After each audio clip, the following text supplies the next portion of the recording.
உடல் ஆரோக்கியத்துக்கு நல்ல ஒரு விளையாட்டு அண்ட் வேலை செய்யறவங்களுக்கும் அது ஒரு முக்கியமான ஒரு உடற்பயிற்சி தான் ஸ்போர்ட்ஸ்ல. அதாவது நீ எந்த துறையினாலும் தேர்ந்தெடு, அது அது பிரச்சனையே இல்லை.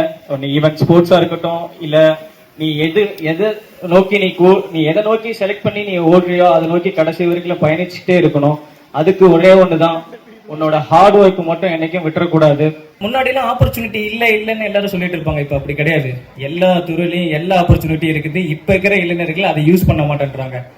இப்ப இருக்கிறவங்க அதை யூஸ் பண்றது. முன்னாடிலாம் ஸ்கூல் முடிச்சு போனா கிரவுண்ட்ல போய் விளையாடுவாங்க. இப்ப எங்க விளையாடுறாங்க? போனா டிவி முன்னாடி உட்காந்துருக்காங்க, இல்லைன்னா போன் எடுத்து வச்சுக்கிறாங்க. ஸோ உடல் ஆரோக்கியம் அங்கேயே கெட்டுருச்சு.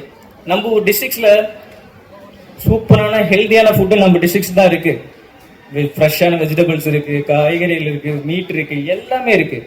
ஆனா அதை கரெக்ட் நேரத்துக்கு நம்ம சாப்பிட்றது இல்லை, நம்ம உடம்ப நம்ம பார்த்துக்கிறது இல்லை.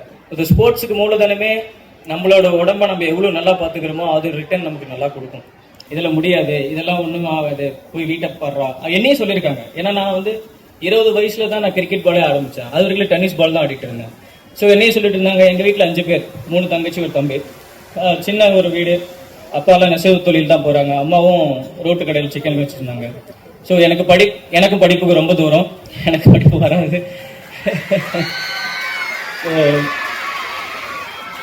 எனக்கு தெரிஞ்சது ஒரே ஒரு விஷயம், கிரிக்கெட் தான். ஸோ அப்போ சொல்லிட்டு இருந்தாங்க.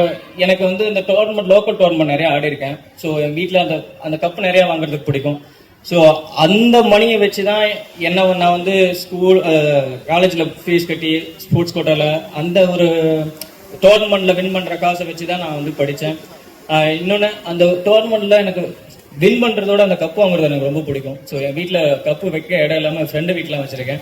ஸோ அந்த அளவுக்கு ஒரு ஸ்போர்ட்ஸ் ஒரு என்னது சொல்றது, உண்மையா உழைச்சி கண்டிப்பா மேலே வர முடியும் அப்படிங்கிறதுக்கு தான் நான் சொல்ல வரேன்.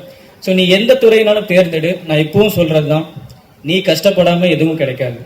நீ எதை நோக்கினாலும் பயணி, ஆனா கடினமா ஹார்ட் ஒர்க் பண்ணு. யார் என்ன சொன்னாலும் பிரச்சனையே இல்லை. தன்னம்பிக்கை மட்டும் என்னைக்கே விட்டுறாத. தன்னம்பிக்கையோடு இருந்தா எதனாலும் சாதிக்கலாம். எனக்கு கிட்டத்தட்ட 4 சர்ஜரி ஆயிருக்கு, 4 சர்ஜரி பண்ணியிருக்கேன். மறுபடியும் என்னால் ஏன் பெர்ஃபார்ம் பண்ண முடியுதுன்னா, அது மேலே வச்சிருக்கிற உண்மையான அன்பு, லவ், அது மேலே வச்சிருக்கிற ஹார்ட் ஒர்க் தான் இதுக்கு காரணம்.